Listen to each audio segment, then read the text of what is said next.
was he, the ice dwarf. Yeah. Simon came back and decided he had an idea for what he wanted to look like. Right. And he gave us a picture of Diego Maradona. Hi everyone, and welcome to another Firefly Studios video. Today we're going to be talking about the trials and tribulations in the making of Stronghold Legends with producer Paul and lead designer Simon Bradbury. If you haven't dipped your toes into Stronghold Legends before, just know that you can catapult werewolves in that game, so it might be worth checking out the Steam edition or the Stronghold collection on Steam. But for now, let's get to the questions. So the most obvious burning first question, why Legends, specifically why fantasy? Well, I mean, actually, one interesting fact was, Paul got really excited about the fantasy element straight away. But then I told him it wasn't to do with Ann Summers or anything like that. He was less keen on it. But seriously, no, fantasy. I mean, what I think we'd made so many games, Stronghold games, like throwing rocks, chipping away at the walls, climbing with ladders. We just thought, surely there's got to be some different ways to attack the castle. I mean, to some degree, it was born out of a desire to come up with some different ways to attack castles. So having things like walk up the walls, climb on the top, having units turn other units, flying units, burrowing units, a little bit of magic. It was a way to play with castles and castle sieging. And I think that the fantasy element allowed us to it gave us that leeway, didn't it, to kind of try some different ways to attack the castle.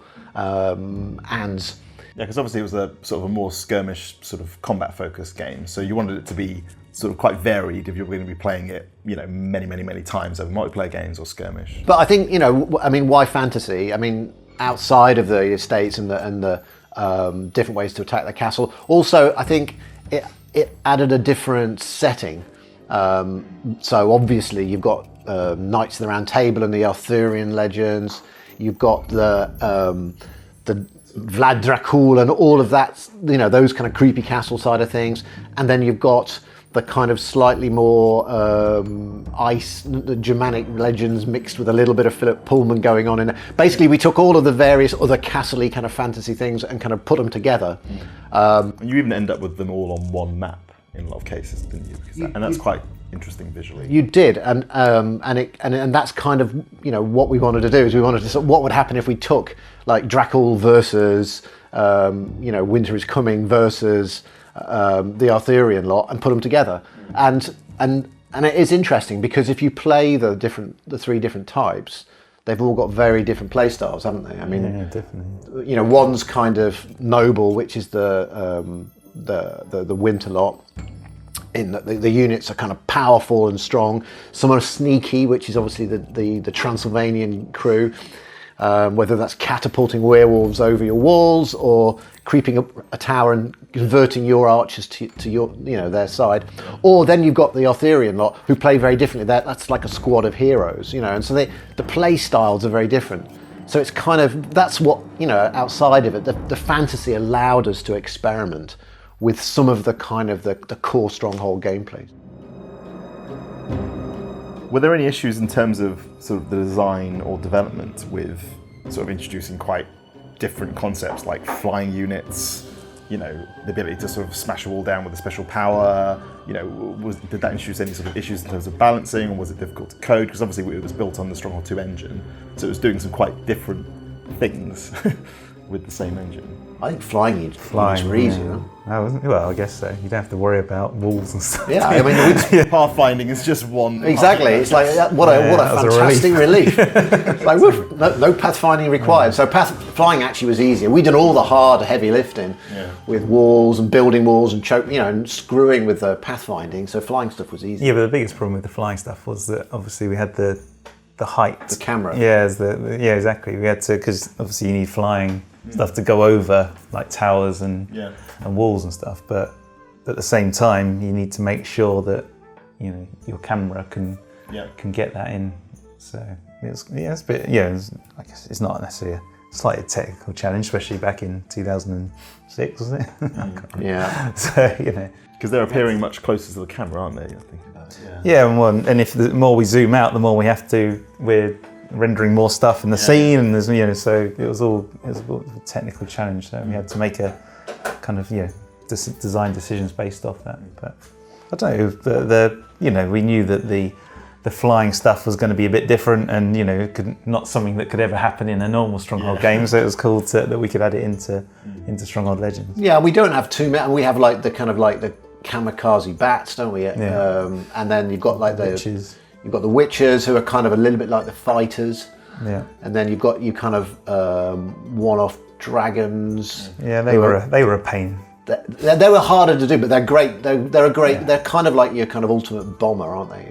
In that you only get them after a lot of effort, and you've got to hatch your egg, and then you get your dragon, and you can't have more than one going at a time. So when people in multiplayer, the dragons are fantastic. The timing of when to use your dragon is quite crucial. Yeah, but problem is they're massive and they've got big wings, and.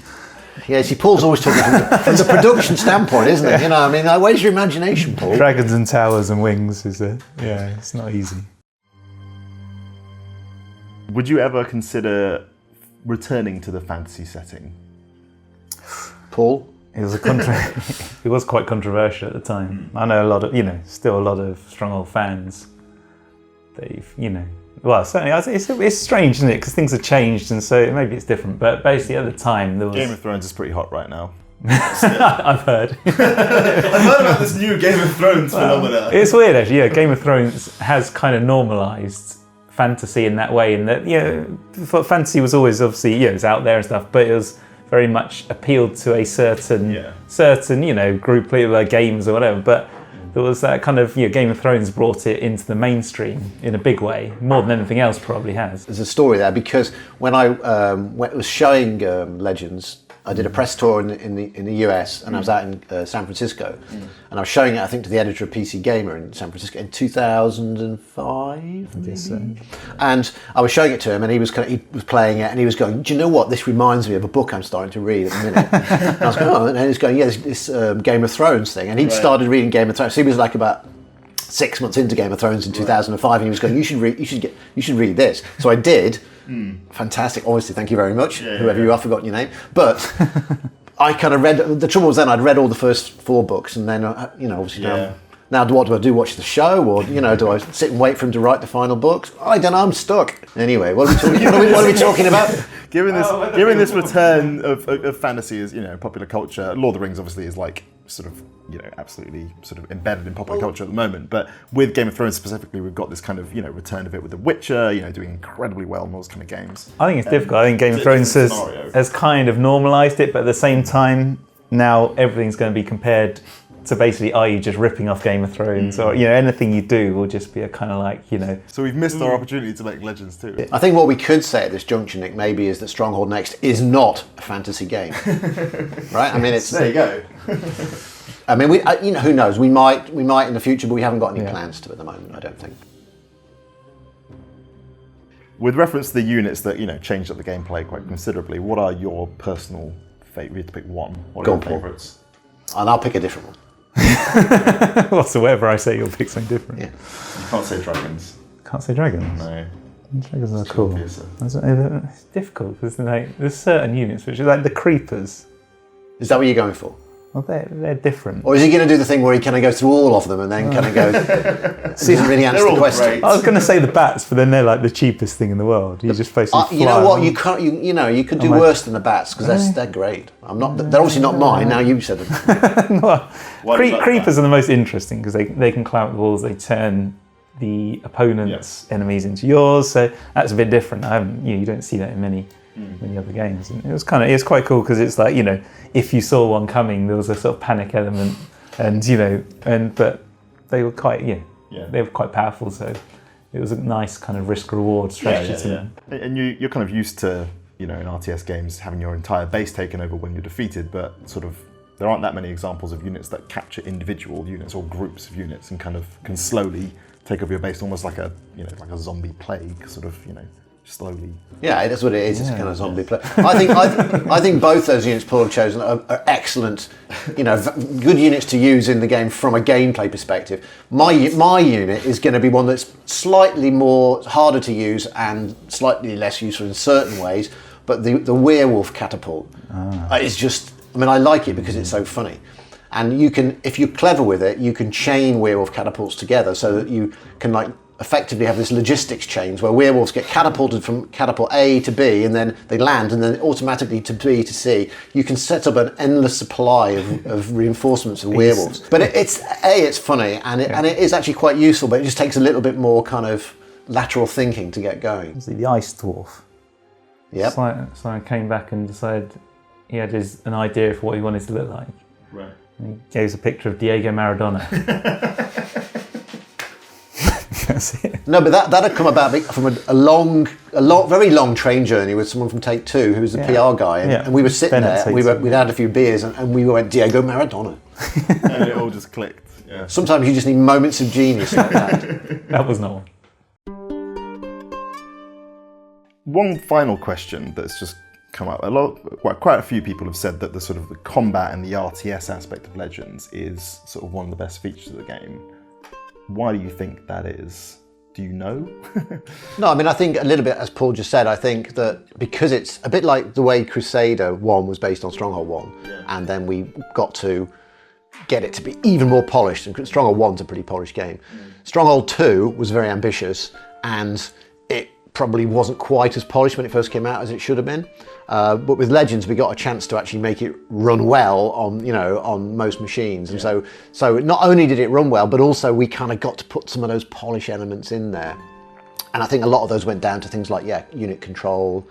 And some of it's like I remember us looking through all the units because like some of the units in Stronghold 2 would do like crazy kind of like huge lunging moves, which were just don't work in RTS because they're just going to go straight through their opponent unless they're, and so we kind of, we stripped stuff away that we knew wasn't working in Stronghold 2, and we redid certain things to make the combat feel better and, try and remove they're so involved. The games have so many subsystems to them. It's an RTS, but it's also a builder. It has this strategy and state system to it. It's got multiplayer, single player, free build. There's so much stuff we have to do that it's tricky to do all of those things right, and obviously we don't always get everything right. So with Legends, we got that time to polish and polish and polish.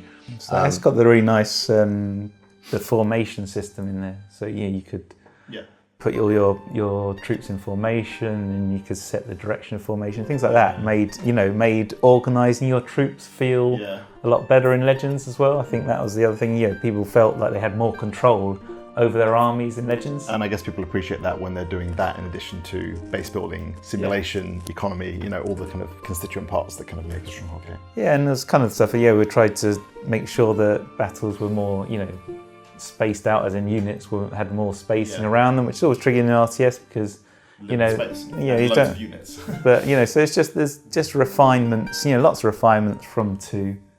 We focused a lot more on skirmish, didn't we? And so the skirmish plays so much better in Legends. I think multiplayer as well. They're some of the funnest games I've had actually, just because you can exploit things a little bit more in Legends, perhaps. Like catapulting werewolves. Because there are so many different troops on top of the normal kind of troops that you can kind of find little kind of one-on-ones that are a bit unbalanced, perhaps. But I think that is good. It's. If you don't want to play with them, people can, multiplayer, you can kind of have rules that you don't play with them. But I think when you're experimenting with them, there's a joy in kind of going, oh, that guy's using those, and I just know if I use this and this, he's toast. And experimenting and finding that stuff out is brilliant. Because multiplayer also had loads more options in it. Do you remember we added because it's deathmatch, it's got King of the Hill, it's got the Economic War, I think. Is that in that one? Or is that in 3? I can't remember, but... and got the capture the flag is in Legends, and we've also got all those those loads of options you can tweak in multiplayer. No, exactly. And we even had the voting system where other players could communicate via sort of a traffic light system as to whether they liked what you had chosen and stuff. It's just loads of refinements, and it's nice. No, it was more focused on skirmish and multiplayer, and I think that, and we kind of needed to do that a little bit because of, as I say, because of some of the variation in the unit types meant that there's nothing is, you can't do rock, paper, scissors when you've got about like 30 things. It's more like witch, vampire, werewolf. Ice dwarf, dragons, Diego Maradona. Blah, blah, blah. Diego Maradona. Well, unfortunately, that's all we've got time for today, as Paul and Simon need to get back upstairs to work on Stronghold Next and Metamorph. But please suggest any future ideas for making of videos, and as always, like, share and subscribe, and return next week at 3 p.m. for another video from Firefly Studios on YouTube.